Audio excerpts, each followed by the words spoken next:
I'm Kate Rheinstein Brodsky, and these are my house rules.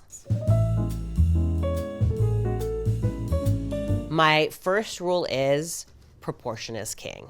Whatever piece of furniture, you have to consider the space you're putting it into, and is it appropriate proportionally? My second rule is color is a great unifier. Use it to bring together your disparate elements.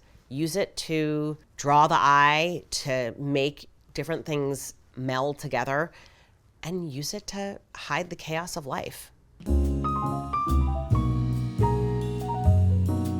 My third rule is don't just buy what you like. It has to work.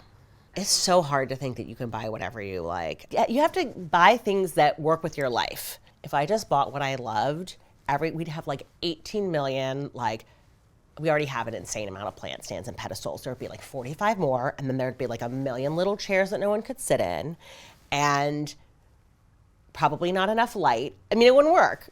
But also, it's sort of rich coming from me because I can buy whatever I like and then sell it in the shop. I think that is kind of the funny thing. I don't buy whatever I like for my own house. I buy whatever I like for the shop.